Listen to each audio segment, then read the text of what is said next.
Hello everyone, welcome to MPSC point.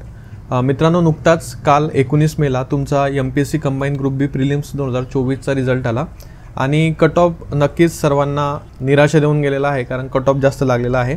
याच्या संबंधी काही रिझन्स असतील किंवा जे काही फॅक्ट्स आहेत ओरिजिनल, तर त्या आपण बघणार आहोत. तसेच तुम्हाला माहीत असेल, मी देखील ही कंबाईन प्रिलिम्स दिली होती आणि माझा त्यामध्येच काय स्कोअर आहे हे देखील थोडं आपण डिस्कस करणार आहोत. सो चला तर आजच्या व्हिडिओला सुरुवात करूया. तर बघा, सर्वांना ॲक्च्युली आयडिया मी देखील दिली होती आणि सर्वीकडे माहीत होतंच की कट ऑफ येणार आहे. तर त्याप्रमाणे कट ऑफ काल दुपारी 1 वाजता आला आणि जो काही कट ऑफ आला मित्रांनो, तो अपेक्षेपेक्षा खूप हाय होता. सर्वांना अपेक्षा होती की कट ऑफ हाय जाईल, पण एक 60 क्रॉस करेल याची तेवढी आयडिया नव्हती. एक डिसेंट स्कोअर पेपर झाल्यानंतर सर्वांना आले होते आणि त्यापैकी काही जणांचे तर स्कोअर खूपच एक्सिलंट होते. आता कट ऑफ किती लागलेला आहे ते अगोदर सांगतो आणि त्यानंतर आपण पुढच्या ज्या गप्पा आहेत त्या करूया. मी गप्पाच म्हणेल, हा एक इनफॉर्मल व्हिडिओ आहे थोडा. बघा, जर ओपन जनरल कॅटेगरीचा कट ऑफ तुम्ही बघितला तर तो कट ऑफ आहे 62.50 आणि टोटल जर मुलं या लिस्टमध्ये क्वालिफाय झालेली बघितलं ती आहे 8179 मुलं आहेत. आणि जर आपण रेशो काउंट केला तर एकाच 17 म्हणजे एका पदासाठी 17 जण मेन्स देणार आहेत. सो जनरली ओपन आणि इतर कॅटेगरी ज्या आहेत SC ST सोडून त्यांचे कट ऑफ ऑलमोस्ट सेम असतात. EWSचा कट ऑफ थोडा खाली आहे. अशा प्रकारे हाय कट ऑफ लागलेला आहे. बघा, आता कट ऑफ हाय जाईल याची आयडिया तर आपल्याला होतीच आधीच, आणि कट ऑफ हाय जाण्यामागचं रिझन म्हणजे पेपर त्या तुलनेनं मीडियम स्वरूपाचा होता मागच्या वर्षीच्या तुलनेत. आणि दुसरा मुद्दा म्हणजे जागा ज्या होत्या त्या खूप कमी आहेत. 480 जागा सर्व मिळून या जाहिरातीमध्ये होत्या. मागच्या वर्षी फक्त PSIलाच तेवढ्या जागा असल्याकारणाने तो कट ऑफ फक्त 49.5 लागला होता. जागा कमी, पेपरची काठिण्य पातळी थोडीशी कमी आणि जो काही मागच्या प्रिलिम्स आणि या प्रिलिम्समधला गॅप आहे तो खूप जास्त. तर या गॅपमुळे देखील खूप सारी जनता अभ्यास करत होती आणि एक कंटिन्युटी असल्यामुळे अभ्यासामध्ये त्यांना स्कोप मिळाला अभ्यास करण्याचा, देखील अभ्यास करण्यासाठी पुरेसा वेळ मिळाला. त्यामुळे सिलेबस चांगल्या प्रकारे कव्हर होऊन क्वेश्चन देखील चांगल्या प्रकारे सर्वांनी कव्हर केले. आणि दुसरी महत्त्वाची गोष्ट म्हणजे तुम्हाला माहीत असेल, राज्यसेवेचा जो पॅटर्न आहे तो चेंज होत आहे, म्हणजे झालेला आहे बेसिकली. आता 25 पासून डिस्क्रिप्टिव्ह झालेला आहे. तर काही जणांनी राज्यसेवाकडून इथे केलेलं शिफ्ट हे देखील एक त्याचं रिझन आपण म्हणू शकतो.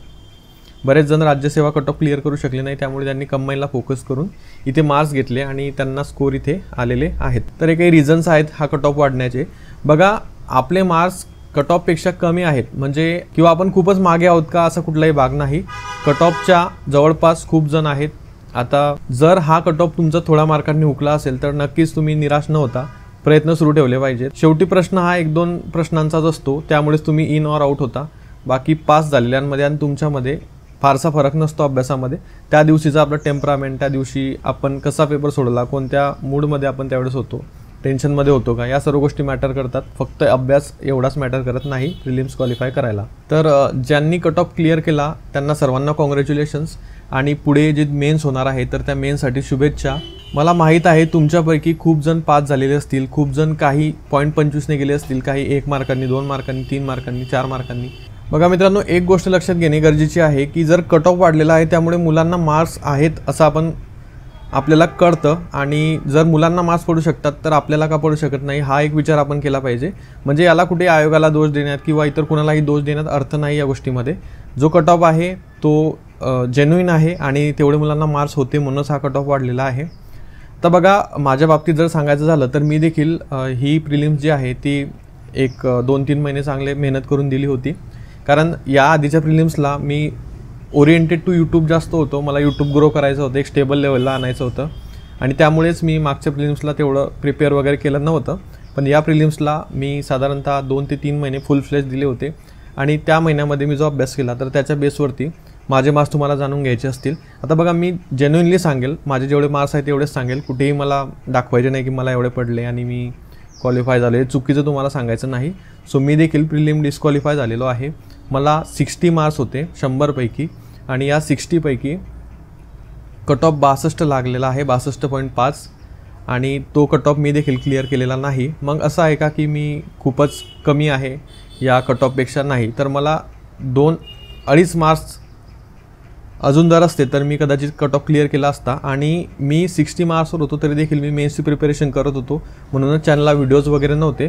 पण being responsible to the 1 lakh people मी हा व्हिडिओ टाकत आहे की तुम्ही 1 लाख लोक एवढे जर बघतात, एवढे जे व्हिडिओला सबस्क्राईब करतात, चॅनलला आपल्या व्हिडिओ बघतात, त्यांना माहीत असावं, तर त्यामुळेच मी हा व्हिडिओ बनवलेला आहे. आता बघा, आता माझी तरी 2.5 मार्कांनी गेली, म्हणजे 2 क्वेश्चन जर माझ्या अजून बरोबर आले असते तर कदाचित मी हा कट ऑफ क्लिअर केला असता.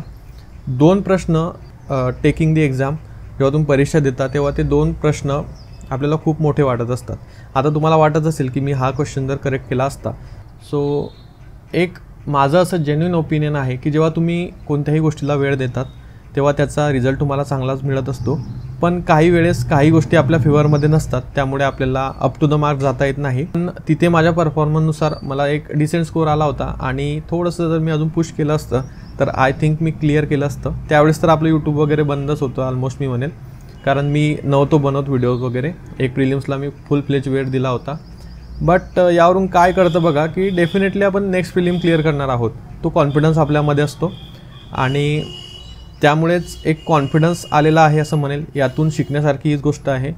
एक मी तुम्हाला म्हणेल, जर तुम्ही 0.25 गेला असाल, 0.50 गेला असाल तर कुठेही होप सोडू नका. जे काही आत्ता क्वालिफाय झालेले आहेत त्यांच्यासारखेच तुम्ही देखील पुढच्या वेळेस जेव्हा पुढची प्रिलिम्स येईल बघा, आता एक 5-6 महिन्यांनी असेल, तर त्यामध्ये तुम्ही देखील क्वालिफाय व्हाल, त्याबाबत शंका नाही. तुम्हाला तुमच्या फ्युचरमध्ये जे काही तुमचे स्वप्न आहेत ते नक्कीच पूर्ण व्हावे अशी माझी सदिच्छा आहे. एक सर्वांनीच चांगली मेहनत करून कट ऑफ्स क्लिअर करावेत, सर्वांना त्या यादीमध्ये येण्याची संधी मिळावी, असंच माझं एक जेन्युइनली मत आहे. बघा, आपल्याला वाटतं आपलं एज जे आहे ते वाढतं आहे, त्यानंतर आपण फायनान्शियली डिपेंडंट आहोत घरच्यांवरती, खूप सारं टेन्शन येत असतं. बट तसं काही मानायचं नाही. आता मला बघायला गेलं तर मला तरी म्हणेल मी फायनान्शियली इंडिपेंडंट आहे. यूट्यूब मला तेवढा तरी रेव्हेन्यू देतो की जनरली मी माझा खर्च स्वतः करू शकतो. सो तुम्हाला वाटत असेल तुम्ही घरच्यांच्या पैशांवरती इथे दिवस काढत आहात आणि मेहनत करत आहात तर रिझल्ट येत नाही. पण मित्रांनो, एक दिवस रिझल्ट येईल. फक्त तुम्ही खचून जाऊ नका आणि कीप प्रॅक्टिसिंग, कीप रिवायझिंग, तेच करत राहा, हेच मी तुम्हाला सांगेल. बरेच जण खूप जेव्हापासून रिझल्ट आला तेव्हापासून कमेंट्स मला येत आहेत की व्हिडिओज यावरती एक हवा आहे आम्हाला.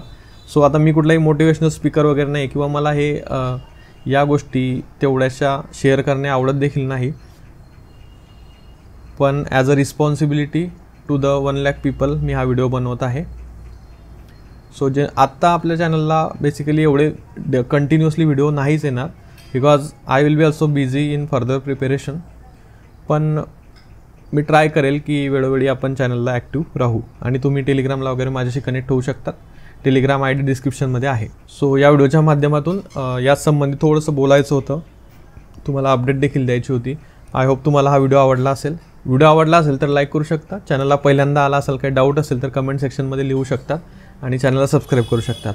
आजच्या व्हिडिओसाठी एवढेच. आपण भेटणार आहोत पुढच्या व्हिडिओमध्ये. Thank you for watching.